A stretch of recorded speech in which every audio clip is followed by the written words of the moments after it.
In sports, if you want to be the best, there are no off days. Bring it on down to Nodpodville. Welcome on into the Off Days podcast. We got Chris Cato. Brian King is in the booth. I'm Scott Smith. And kind of carrying that SNL theme, I've got a playoff fever, and the only prescription is more playoffs, and that's what we're going to get this weekend, my friend. I've got pneumonia after watching some of those games in the cold. Whenever you have like record temperatures, they have to, they push that Buffalo game back because there was just too much snow, and then you get to Monday and you're like, wait a minute, there was too much snow then? You see people shoveling their way into their seats. Fans disappearing as they trudge to their seats. Yeah, you got to sit on top of the snowdrift. So yeah, those are hardy people, man. I couldn't do it. I know. You have to you have to have already spent a lot of money on your ticket, probably number one. But obviously, we know these people are diehards. There was a clip that was circulating of Bill's Mafia where you had, they're up to their typical shenanigans. They are standing on top of what looked, it was about 20 feet of piled snow. And they're jumping, of course, onto a folding table, but the table was on fire, so, like off a snowdrift onto a burning table, and that's how they get warmed up. That's one way to do it. Yeah. I bet some people in Kansas City would have loved some burning tables around them. Yeah, my goodness. What was that, negative 27 wind chill? I don't know. I think the fans good. have it a lot worse than the players. The players at least have the heated benches and the. Unless you're a bench player, and then you're just but I think the benches are that heated. is true. Yeah, it brings it up to. Trust me, I warmed a lot of them in high school. They're heated. Warms it up to about 0 degrees. Let's bring in Brian King. And Brian, I know that you watched the full slate of the wild card games. But we had 2 on Monday night, including the one that capped it off here on Super Wildcard Weekend, which was the Bucs. What was your overall take on Super Wildcard Weekend? Oh, I kind of enjoyed it actually. Yeah. I thought the Bucs did obviously well. How can you not be, how can you be disappointed with that? I kind of liked having the 2 games on Monday though, because moving that game back to Monday, the Bills and Steelers, it's kind of fun having a little doubleheader on Monday there on the holiday. Well, you can't go wrong with more football on any given day. But, again, my issue was, I wanted to watch these games at 1 o'clock. And so I wanted to be able to sit down and veg the entire day. And I found myself having to do things until 4 o'clock. Yeah, hanging out with your family. Right. That's no fun. So. I think the people in Kansas City wouldn't mind that game being at 1 either. Yeah. Well, I don't know how much different that would. I mean, I guess when the sun drops, yeah.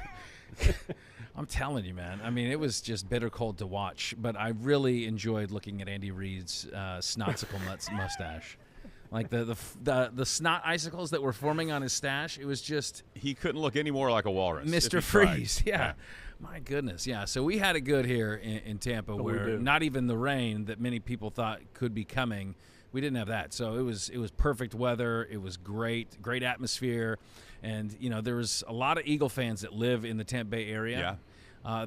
But a lot of them did not make it to the game. I think they had a feeling that this team was going in the wrong direction, and they didn't want to waste their hard-earned money because there was a ton of Bucs fans. Wow. They packed it out. So, yeah, it was a good atmosphere on Monday night, and it was a nice way to bring it home. Bucs moving on. Who would have thought? If you think your team is going to lose, so do you bring the paper grocery bags to the game? Like these they fans had to have, right? They were prepared. You don't just go get those from concessions. Well, did you see old boy that threw the popcorn bucket on Sirianni as he exited? Sirianni was just glad it wasn't a D battery like Santa Claus. Right. Well, that guy, he looks like he's done that a few times or 4 because as soon as he did it, he's like, I'm heading to the exits.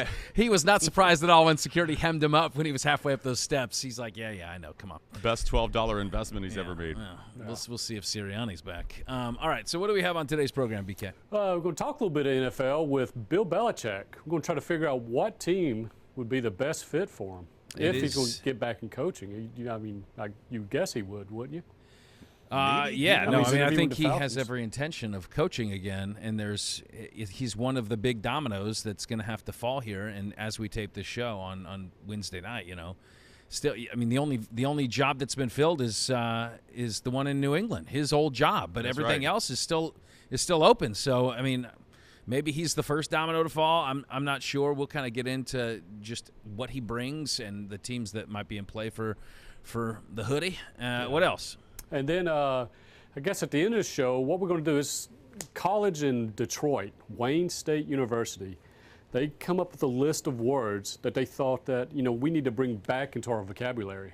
So what I'm going to do is a list of 10 words, pretty strange, unique words. I'm going to let you hear them And you tell me what these definitions of these words are. Oh, that'd be fun. I love this. We do Yeah. we do need new words, and we need to cancel some of the words that people are now using. Right. Yeah. Well, Chris studies a dictionary, so I feel like he has a little bit. Plus, he has an old timey language to him too. So. You're being obstreperous, and I don't appreciate it. Exactly. All right. Very good, BK. Appreciate We'll it. catch up with you shortly here. Sounds good. If you're listening and you want to watch, go to fox13news.com/nodpod. If you're watching and you want to listen or subscribe, take out your phone. You can tap the QR code on the screen. It's in the bottom right-hand corner, and there you can find all of our shows. You can subscribe at fox13news.com/nodpod. So kind of diving in on this as we get ready for the divisional round of games, the fallout from Wild Card Weekend. Of course, we mentioned those cold weather games. I'm just curious, like, what type of person is gladly enduring that? I mean, I love football, but I have obviously been to a lot of games, seen a lot of games. My preferred spot is on my couch. Yeah. That's where I like to watch games. I think it's the best viewing experience. I don't have to deal with traffic, with drunk people. I don't have to wait in line for bathrooms or spend, ridiculous amounts of money on food or drinks.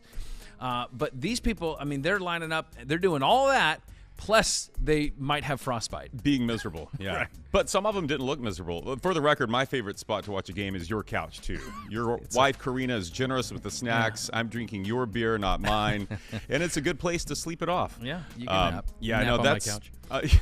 a different breed, right? As you said, we had it good in Tampa. We're worried about a little rain, and it's like upper 60s or 70. I don't know, man. I don't know how you go to a game like that, especially in Kansas City. The fans are standing on concrete there, and you're just I don't know how you do that. Like, that's another level of dedication. The coldest game that I can recall ever attending, and maybe it was just because I didn't bring enough layers, that's probably the case, but it was at Arrowhead, and it was a Big 12 championship game it was Oklahoma and Mizzou, and this was back in the day. And I was actually on the sideline shooting the game, and it felt like, and I had gloves on, and it felt like my fingernails were pulling back off of my finger. Like, it just like everything hurt, and it was, we saw that the wind chill brought it back down to negative 27. And that's the issue. It's like the wind that whips up. I mean, it's already cold, but you get that wind going, man, and that'll take out the Did your lips get ashy like Tyreek Hill's? Yeah, well, that wasn't the only thing. So, yeah, for sure. But the result of these games is we had, I know BK say he loves the games, and I love them because they're playoff games, but the reality is we had like 5 of the 6 games were lopsided, right? Yep. So at least, 2 touchdown wins by most of these games. The biggest blowout, Texans by 31 over the Browns. The only tight game was the Lions and the Rams, and boy, that was a nail-biter down the stretch. Had all the makings of what I thought was going to be a Rams walk-off field goal, but the Lions held tight there. So now you have to go back 7 years to find a more lopsided wild card weekend. So, we talk in college football about we like expanding the playoffs, or at least you kind of go back and forth, waffle a little bit on that. But the consensus of the show is that we're fans of the playoff expansion. But now you look at these wild card games and you're like, well, I don't know. Did some of these teams deserve not to be there? But then you look at who was picked, and half of the teams that won were the underdogs, Yeah. So you had the likes of the Packers, the 7 seed, pulling the upset at Jerry World, and, the Texans beating a red-hot Browns team. Right. So, I mean, the results were, maybe lopsided, but it was a lot of the underdogs getting it done. It was, and, you have been looking at my notes here. Yeah, same thing that I observed, too. It was not as competitive as we would like. And I also thought about it in the construct of the college football playoff. But I think the ultimate point is the upside to having, as we look at the college football playoff expanding, having, more games, is that it does allow the flawed teams more opportunity to have those flaws exposed, and hopefully it leads to better games in the semifinals and then ultimately the championship match. And I think that's what we'll get with these NFL playoff matchups too. Yeah, I think the takeaway from those upsets are the question, like, is it just the fact that the Texans and the Packers and the Bucs are peaking, or were the Cowboys, Eagles, Browns fading? I think we can all agree that the Eagles are certainly fading.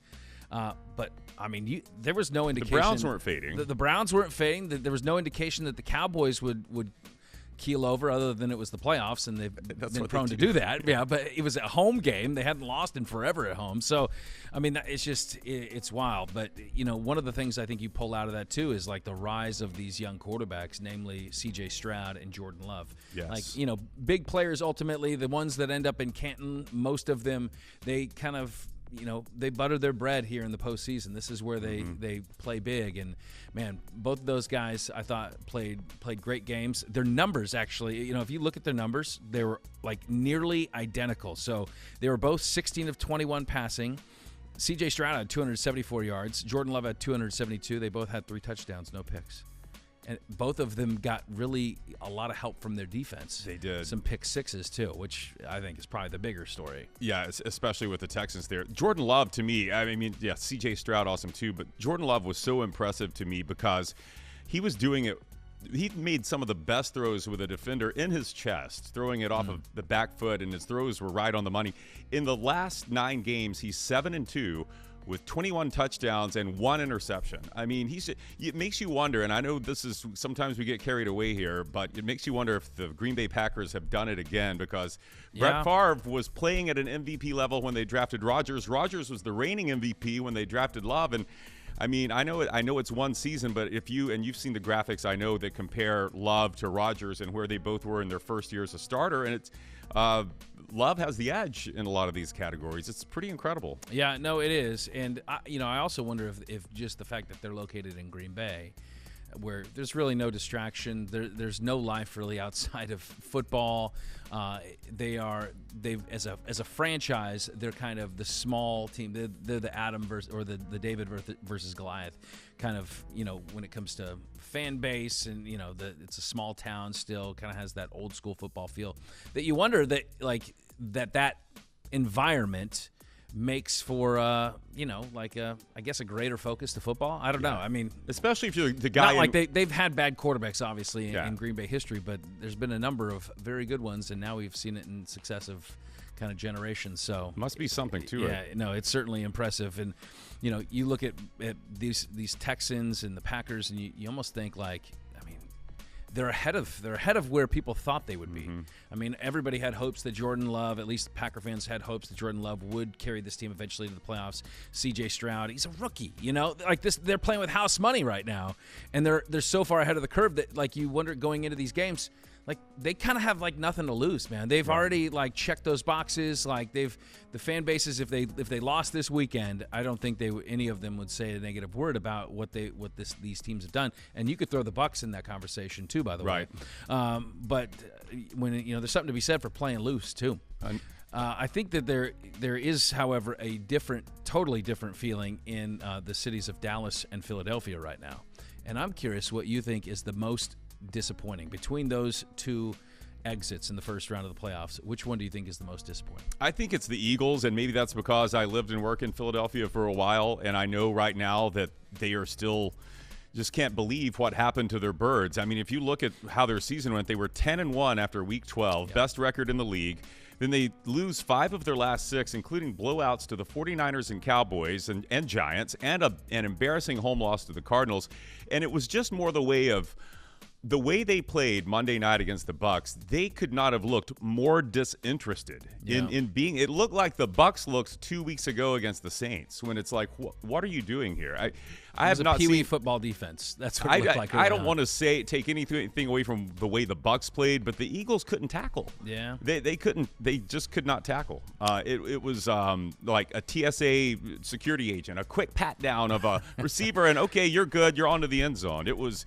I think of those two, especially when, like you said earlier, the Cowboys are kind of known for doing that in the first round. This Eagles team was on the verge of winning a Super Bowl last year, and looked like they had all the ingredients in place again until the calendar turned to December. I'm going to say the Cowboys, because the Eagles at least saw this kind of happening in slow motion. Like a lot of folks, and I think that's why the turnout maybe wasn't so great at Ray J for Eagle fans, is because they kind of saw what their team had become, and it was consistent enough to say this is not just a one-off, a poor performance here and there. Like, this team was tanking in a big way, and so while it's disappointing, and that's not going to ease the feelings for Eagle fans, I mean, the expectations are still very high. the Cowboys, this kind of came out of nowhere. I mean, you're paying your quarterback $42 million.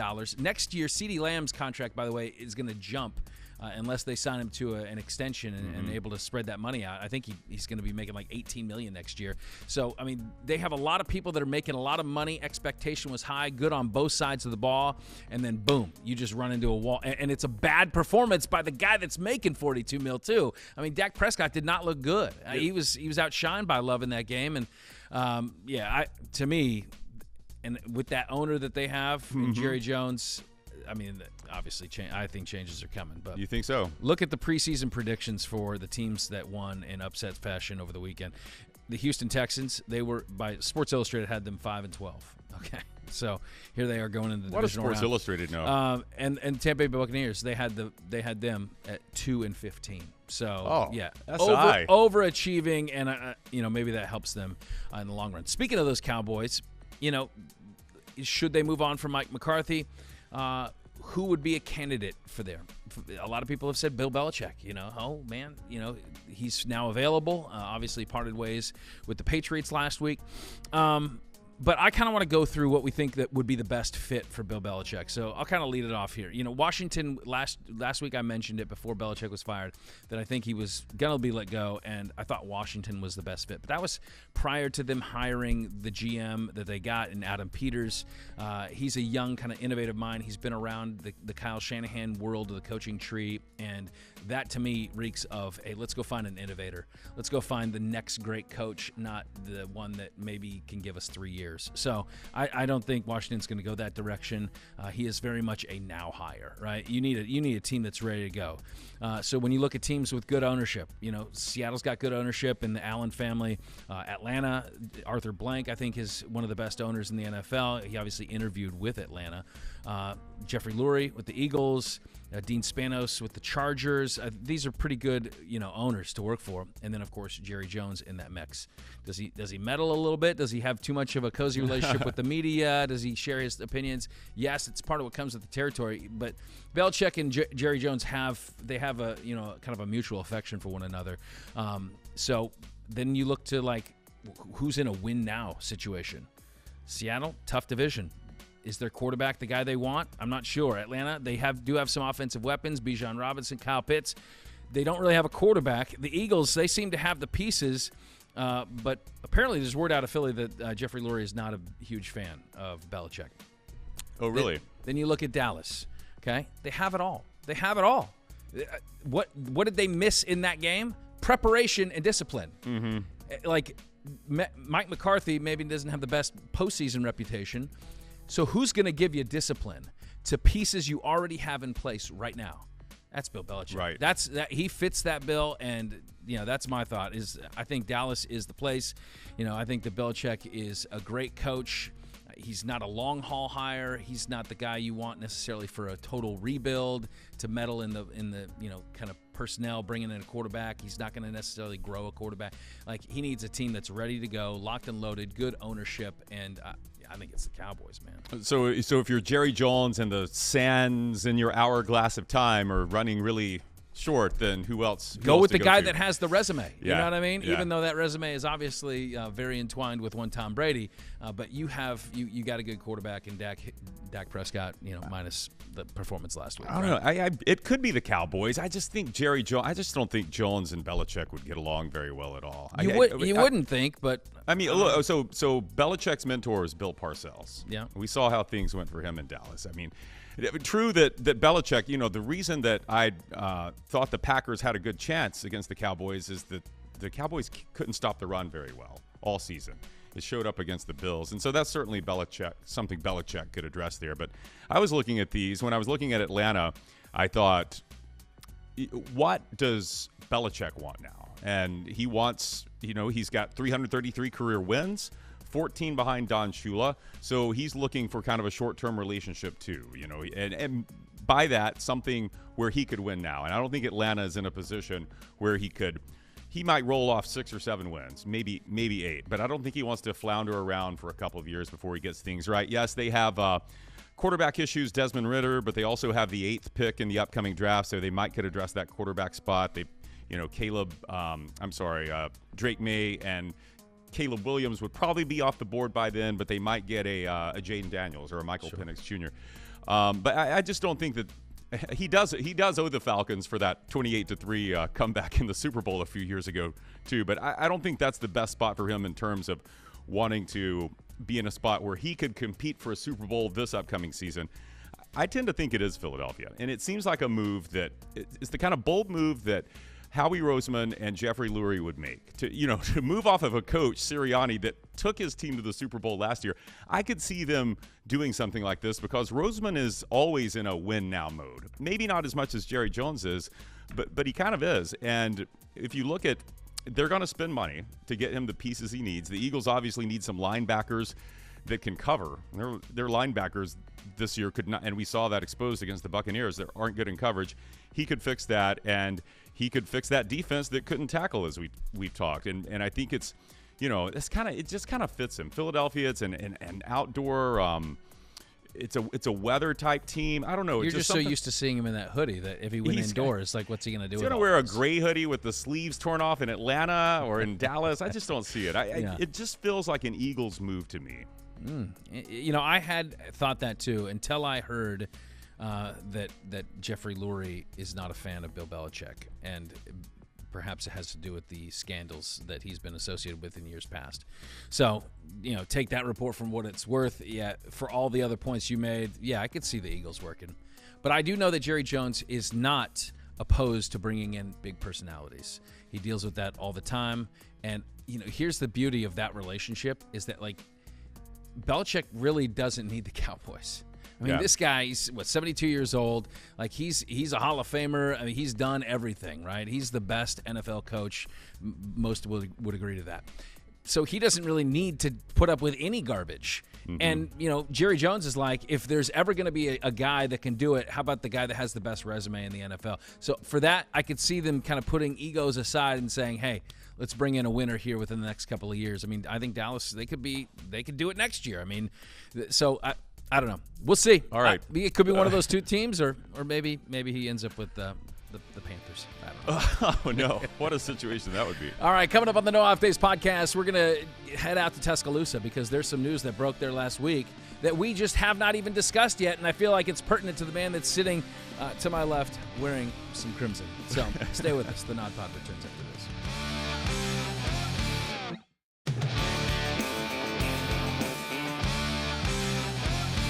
Adam Schefter at it again, my friend. During the break there, as last break, we spent 15, 20 minutes kind of me bearing my soul on why I think the Cowboys are the best fit for Bill Belichick. This just in. Adam Schefter says that Dallas is not making a head coaching change, and Mike McCarthy is returning in the 2024 season. So Philly it is. All right. That's the quickest resolution to any disagreement that we've ever had. It was instantaneous. So if it could always be that way. Yeah, we shall see. All right. So obviously last week, and it's been a week now, so I know that you're probably not done mourning yet, but the news that rocked the college football world, Saban's retirement down in Alabama, and of course Bama fans are shook, many handling it like it's a funeral, but no, he's very much alive and healthy and happy, and he's probably going to enjoy a career in TV now. But you tell me, I'm not sure with the location because I've never actually been on campus there, but there's a Walk of Champions, and then along that right outside walk, Bryant-Denny Stadium, there's the statue of Nick Saban. And previous Bear Bryant, coaches Gene Stallings, coaches that have won national championships. So, and Brian, you are welcome to join this conversation because I'm gonna ask Cato some questions here because there have been some interesting little mementos that have been left at the footstep there of the GOAT at his statue. I know some of these. I kind of get some of the tie-in. The oatmeal cream pie thing, I know that's his favorite snack, right? That's his breakfast. It's really 2 oatmeal cream pies and a cup of coffee. Incredible shape. How did he live to 72? Exactly. It's kind of like George Burns, smoked, 18 cigars a day, and he lived to be 200 years old. So, so oatmeal cream pies, I get. But I might need you guys' help on kind of deciphering what these other things, these objects that have collected there that have kind of raised some eyebrows. So, let's see. We have a can of Four Loko, which is, I'm told, a malt beverage. Any significance there? Well, Saban said a few years ago that he hasn't drank since his kids, like for decades. Oh. So his kids So came they're along, saying, here you go. So maybe they're giving him, here's a permission toast to you. permission to. It could be the fact that this is on a college campus and that's all the guys at Sigma Nu had to bring. Well, that could be that may be the reasoning behind most of these. A wooden mallard. Wooden mallard. Okay. What does that? What does that mean? Boy, that's Brian. You got one on a wooden mallard? He's not a duck hunter. I think it's Okay. more things are special to the people that left them there, maybe. So maybe that mallard was some guy's favorite, piece that he had on his mantle. So he took it there and said, "I'm going to They're give it to the placing coach." items that they think would be like buried in the casket. I've got it. This was a fan who wanted Alabama's next coaching hire to be Dan Gotcha. Lanning, Ah, who's from the there you Ducks. go. Okay. Yeah. There All you right. go. A bag of ice. Bag of ice. Got to keep that Four Loko cold. There you go. That was easy. Okay. Yeah. I thought it was the ice water in his veins. Ooh, good. How about a slice of pizza? Slice of pizza sitting there outside the statue. Probably hasn't held up very well. This would be trolling Dabo Sweeney because Dabo's always having a pizza party with Nice. Clemson to have Nice. when they Cool. to find out when they end up in the playoffs. So this is a fan who's saying we don't want Pizza Boy as our next coach. Good job, Cato.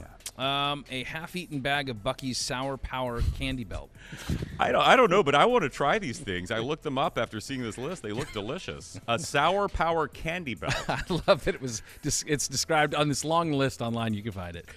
It's a half-eaten bag. So whoever it is, like they had enough. Well, Saban often had a sour expression on his face on the sideline, so maybe that's it.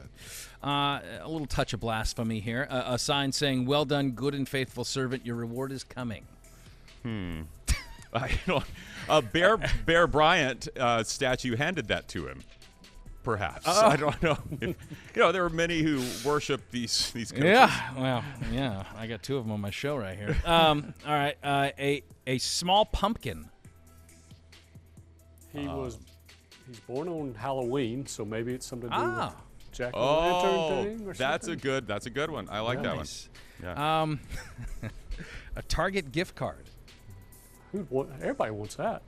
Yeah. Yeah. Well, obviously he's not coming to collect these things, so someone is leaving it as a memento to honor. Target's colors are There you go. red and white. Okay, close enough. A bucket of pickles. Left fans with a left his program in a pickle. He left Alabama's program in a pickle. That's true. I feel uncomfortable saying this one. Oh, say it. Should I? Yeah. The Trojan, prophylactic. Yeah, prophylactic. Okay. You ain't dead yet, Nick. that's what that means, right, Brian? All right, those are the wackiest that I saw. Did anything else? I know you've perused that list, and maybe you even made the trip back to Tuscaloosa to leave an item. But I would do one that only true Bama fans would get. okay, And so it would be, Brian, a tin horn. There you go. My favorite quote. can I get an explanation on that? Well, he at one point early in his Alabama career, Alabama played, I think, Georgia Southern, kind of a warm-up game before Auburn. And Georgia Southern was one of these triple option teams, and they ran for over 350 yards in Alabama. And Saban's quote was something his father used to say, which is, they ran through us like excrement through a tin horn. Now, I don't know exactly what that means, but it just means that you couldn't stop anything. So, and Bama fans, that's one of the things they'll, quote him on there. So, Yeah. How are you guys doing a week later? We good? I don't know, It seems man. like a year, doesn't it? I vacillate back and forth between. I mean, you got your guy, right? Yeah, It's well, the chapter has moved on right now, right? I will say that I've talked myself into being happy with Kalen DeBoer. Okay. And I do think he is going to be. I think he is a good coach. He's already been a good coach, and I think he's going to be a good coach at Alabama. But I'm just struggling with. Let me throw this out there, Brian, because you and I have not. We've talked about it a lot. We haven't talked about this off. We haven't talked about this in person. I feel like Saban could have handled this better because what we're dealing with now is this mass exodus of our players from this roster. Like other SEC programs, Florida State is just backing a Brinks truck up and loading our players onto it. Now we've got Caleb Downs in the transfer portal, that is the one guy you don't want to lose. That is the guy who his teammates actually compare him to Nick Saban because he was a freshman. He led our team in tackling last season. So the timing of it is really because you don't have an opportunity to grab from other teams unless they've lost their coach, right? Exactly. We could grab from Washington because, yeah. And so I feel like I almost wonder if because the story came out after, Saban announced his retirement. He did that exclusive with ESPN and was kind of telling them how he went through the process. And the way he described it, and I don't know if this is – I have to take him at his word, but it came down to a conversation with Miss Terry, his wife, before this Wednesday team meeting, and he was on the fence. He could go, he'd maybe stay for another year or maybe hang it up. And so to me, that made me feel like, could he have done a better job? And this is incredible to say about a man who is known for being nothing but attention to detail and planning meticulously, but could he have done a better job of letting these players know what is coming and making them feel better about who this athletic department is going to bring in to help them keep this thing rolling? But when would be a better time? Because I don't really see an opportunity in the calendar. Like, if he's going to retire, he's certainly not going to do it in the middle of the season, right? I mean, he's not going to do it. I'm not saying don't do it. I'm not saying necessarily. But any time else, the same rule applies, right? Well, I'm not saying that the time of the calendar was wrong. I'm saying in terms of letting your players know, especially those that are going to be vital to this incoming coach, whoever it is, in terms of letting them know what's coming and doing some recruiting for your successor. Not necessarily what date of the calendar is, but just kind of how these players were shocked. Yeah. And, yeah, so what do you think about that, Brian? I think they would have left anyway. You think they would have left anyway? Because I think they went there to play for Coach Saban. We're getting a lot of feedback on social media that are saying move on. So, sorry, guys. Yeah, it'll be edited. All right. Speaking of a little college action, how about the UCF basketball team? BK, you talked about this off the top. What are they bringing to these games as for the art of distraction? Because – they do that behind – everybody's got the little gimmicks behind the free throw shooter, and, you want to try to distract them through the glass. So what are they bringing? Well, they're bringing in palm fronds, those big leaves of palm trees. Just Palm Sunday every day. Yeah. I mean, look, they say that this is the most Florida-centric thing ever, but I'm curious, is it? Like, you could blast, light at the free throw line. Like sunlight. The Florida sun. Uh-huh. You could have a rocket blasting off. Or maybe get the people to reenact some type of rocket blast. Okay. Everybody maybe a Nerf. They shoot a Nerf rocket. Everybody wears giant, oversized Mickey ears. Okay, that would be distracting. Yeah. How about go ahead. I'm sorry. A live gator. That was my go-to. Like devouring people. They would be willing to lay their life down just so we could brick a free throw. Maybe maybe we combine these two. Remember a couple years ago we had the guy who walked into the liquor store carrying a gator. Like he's just, waving it around like a 4-foot. Maybe it's a bunch of fans walking in with their own gator. They need to up their game. They need to up their around. Florida game. So, like people dressing up as giant manatees. Something. Throwing half-eaten Cuban sandwiches on the floor when a player gets a triple-double, like a hat trick, or pub subs, tossing pub subs at the players. You know what? It worked, though. They beat number 3 Kansas, so, I think they got 10 wins right now, so not too bad. Did you see that the L.A. Clippers, sorry to bring up NBA on this podcast, but it's relevant, the L.A. Clippers are changing one of their ends of their arena to be they call it the Wall, and it's going to be 51 rows of the most dedicated fans, standing only.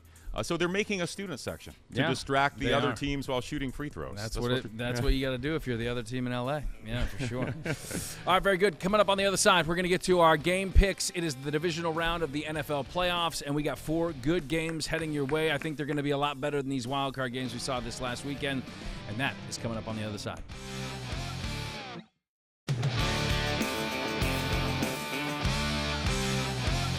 Welcome back into the No Off Days podcast. Let's dial up the picker. We got 4 NFL playoff games this weekend. We got 2 on Saturday, 2 on Sunday. Last week, again, I think we had, half the games were upsets. The underdogs won, and sometimes in convincing fashion.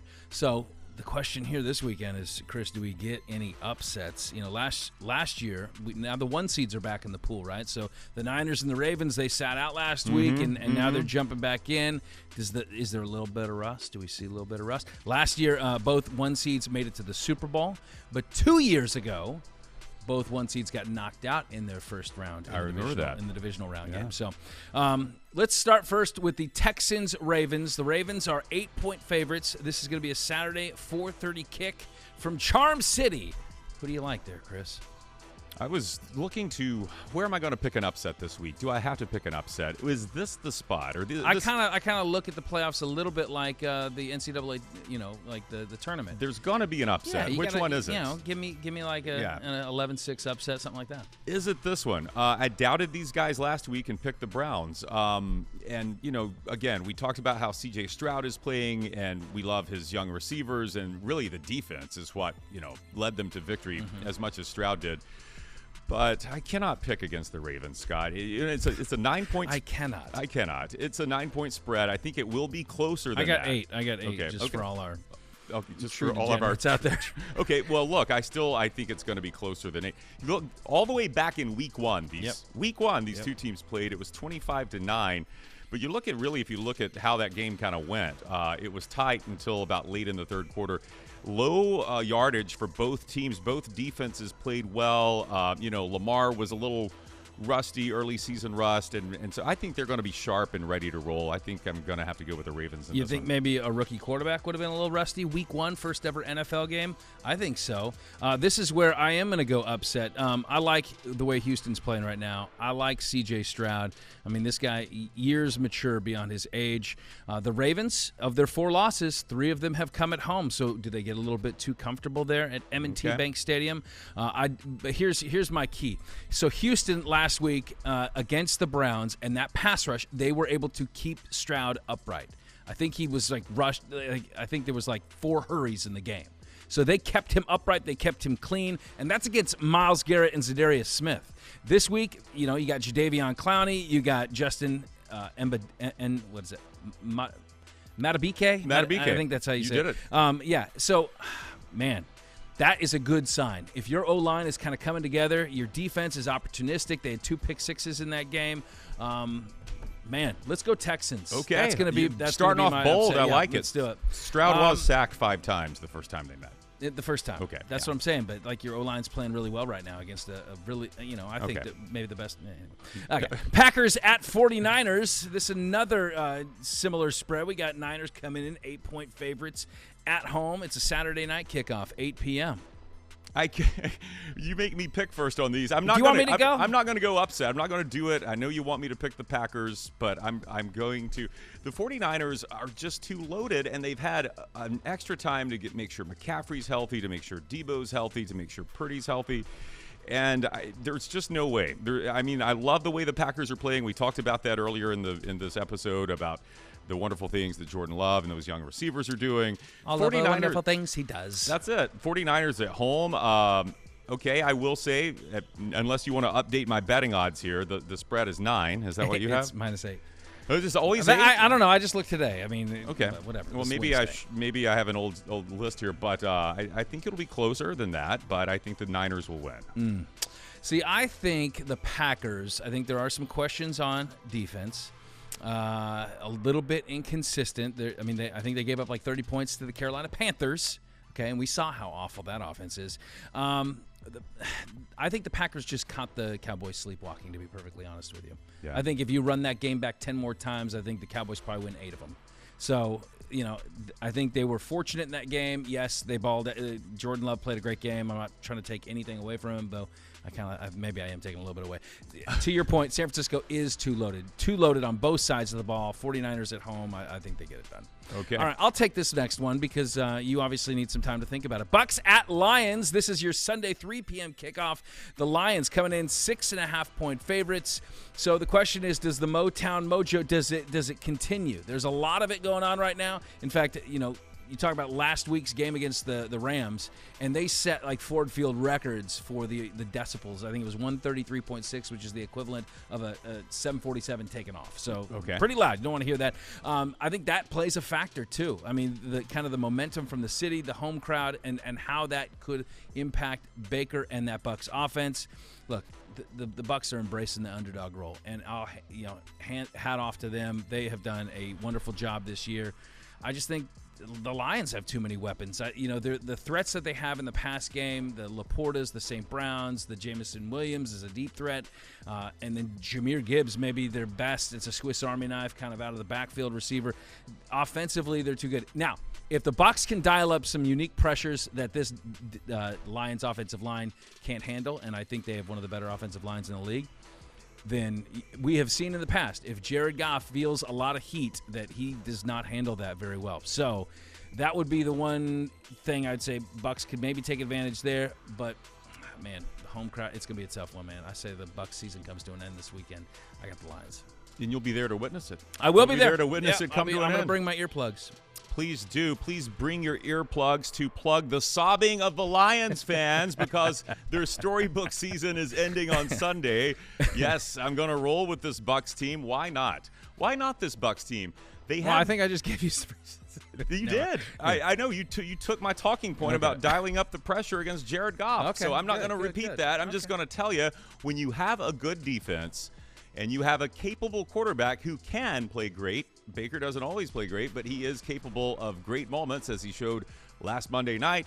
And you have veteran receivers, and you have the Buccaneers offensive line. I really love how they've been playing recently. And I do believe that defense is going. Antoine Winfield Jr. is just, ever since he's been snubbed for the Pro Bowl, he said, let me show you. Yeah. Let me show you what you missed out on here. And I think the Bucs are going to get. And also, we never talk about special teams. Who's better than Chase McLaughlin right now in the NFL? Yeah, well. He's booted so many. Don't try to name names. Aubrey missed. I was going to say, if I had to give a nominee for maybe the best special teams player, it might be the guy that he shares a locker room with, and Jake Camarda, because I mean both those guys are. Thank you for supporting my point.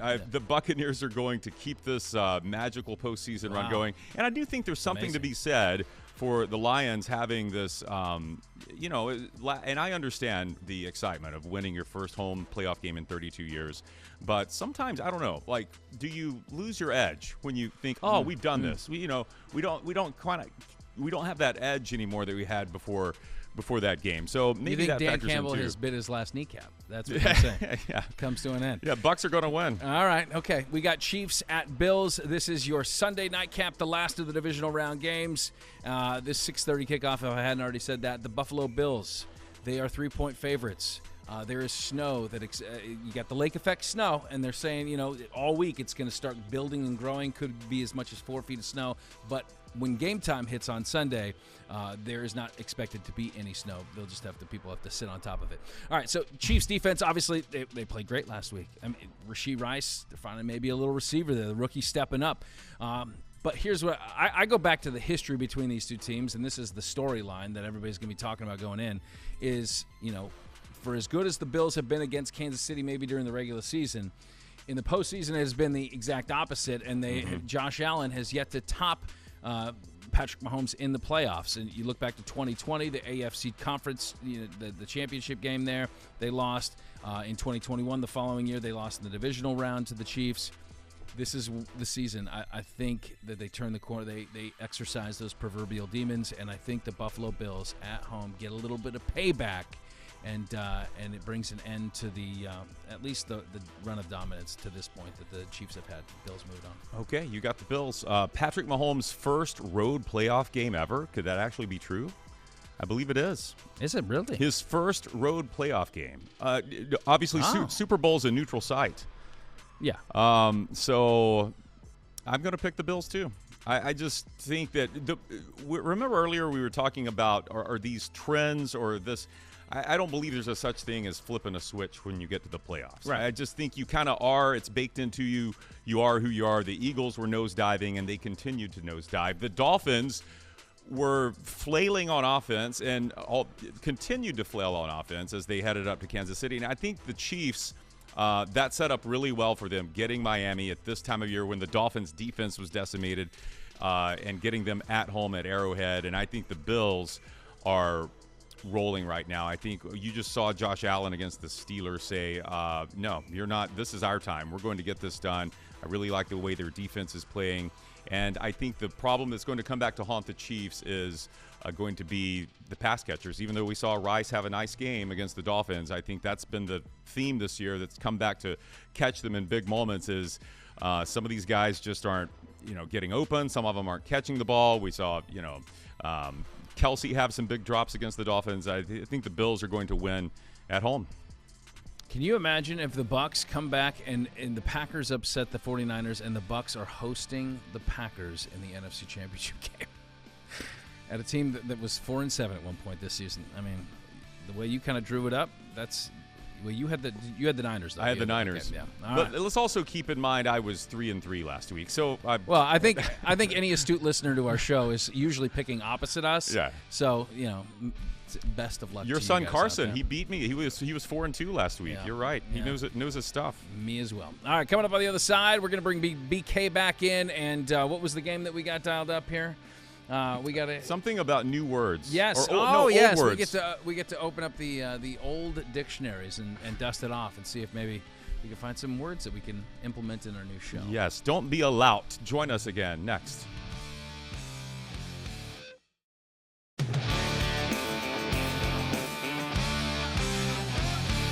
Welcome back to the No Off Days podcast. Let's bring BK back in. Our final segment here. We're going to have a little fun with the dictionary. I know that Chris, at his desk, you have 4 different editions of Thesaurus. Yes. You're a man of words. You like dealing in words. Oxford, Merriam-Webster. I have 4 volumes of the. Do you have the Urban Dictionary? I do.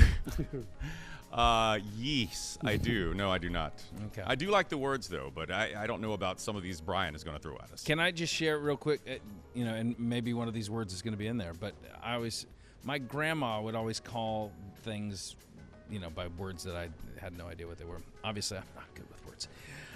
But she would call a couch a Davenport. Have you ever heard of that? Yeah, I've heard of that. Okay. Yeah. She called, I heard this, obviously, but like a wallet was a billfold, not a wallet. Yeah. A fart. What? A fart was a hojum. I've not heard that one. No. A hojum? Yeah. A hojum? Yeah. It's a hojum. Yeah, don't hojum on the Davenport. Scott, did you just hojum? Don't. If you hojum on my Davenport through the plastic, don't. Yeah. The plastic. Yeah, you got to have the plastic on the sure, Davenport. plastic, yeah, for sure. Those are good ones. All right. I'm going to assume none of those are in there. Those did not make All right. this list of words they want to bring back. Fire away, It's a BK. university up in Detroit, of all places, Scott, so maybe you can run by there. Okay. Wayne State, group of people there on campus called Word Warriors. Come up with a list of words and say we're not using them enough. Our language would be much better or more gooder. More gooder. More gooder if you put these words into your vocabulary. Okay. So I'm going to run off a few of these words, and then you tell me what their definition is. Okay, you ready? Yes. All right, first word is blatherskite. Blatherskite. Is it blatherskite or blatherskit? It looks like phonetically it would be Blatherskite. That's a long I. See the is it? the long I don't know. I? Yeah. Blatherskite. Yeah. It seems like their phonetic interpretation makes it more confusing than just reading the actual word. Okay, so what is a blatherskite? I'm going to say it's probably somebody that is it's too talkative, somebody that is just spewing nonsense, much like what we do here every week on the No Off Days podcast. That sounds perfect. I believe the word blather is a real word and that it means to talk not kind of just pointlessly. Right. What we're doing here. So And- I think and, a blatherskite would be one who maybe makes a living doing that. Okay. Man, y'all Wow. are good. Let's see it. A person who talks at great length without making much sense. There you go. Welcome to the That's no off the days. Blatherskite No Off Days podcast. That one hit too close to home. I know. Yeah, okay, easy. I see what Okay. you're doing. Passive aggressive knocks on us here. Here's the next one. Palky. Palky. P-A-W-K-Y. Palky. It's an adjective. I ordered one of those bowls once. Yeah. One of those Well, pocky it's just bowls.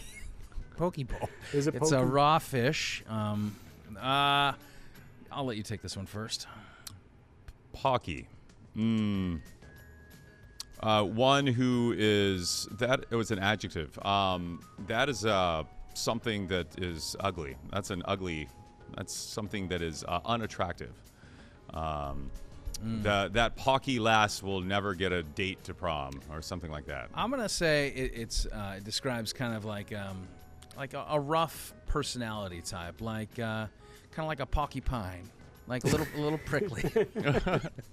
Porcupine. I like that. Porcupine. He's a little porky on the outside. That's pretty close. Let's see what it is. It is having a mocking or cynical sense of humor. Okay, these are all a little bit too close to home, BK. They are. All They right. are. Are you pockying fun at us right now? God. Okay, the next one, petty fogger. Petty fogger. I believe you can get arrested for that. And it's maybe that whole gym relative. Nicely done. That's Aunt Patty's fogger right there, always going off right after Thanksgiving dinner. Woo! Patty, take it outside. Oh my goodness. Let's see. Pettifogger. Y'all would never get this. Okay. I'm telling you. Okay. It's a noun, a pettifogger. I'm gonna say it's an old, like a steam engine train. Like it's it was, it's specialized in the coal mining days. Okay. They would take it in, and it's a little bit smaller because you got to go inside the mines. Yeah, the mines. So yeah, but it was one of those, the pettifoggers would do, they do a wonderful job. You left my lunchbox on the pettifogger again. I'm gonna say this is an outdated. It's an antiquated profession that a job people don't do anymore. And this was a pettifogger was the person who came to your home to sew the buttons back on your grandma's corset. They sewed buttons on clothing. Yes, that's right. My corset has popped another button. Call the pettifogger. Quick, honey, call the pettifogger. That's very good, Cato. Was it close? You're close. It's an inferior legal practitioner, especially one who deals with petty cases or employs dubious practices. I was not close. But you had a profession, so I mean, you're there. But this is not happening anymore. No, I don't know. See, there's no way you could use that word. We should. Okay, No, well, this would here's our petition to the pettifoggers out there. Here's our pettifogger petition. If you are a pettifogger and you listen to this podcast, we'll bring you on, and you could tell us about what you do, so we can appreciate I like that idea. We may need a petty- pettifogger to defend us one day in court. That's true. pettifoggery. Now, again, these are words they want to bring back into our language. Right. Yeah. Okay, let's see this next one here. Next one, easy to pronounce, Thunder Plump. That was my nickname in college. Oh boy. Okay, Thunderplump. Thunderplump. Thunderplump, did you hoach him again?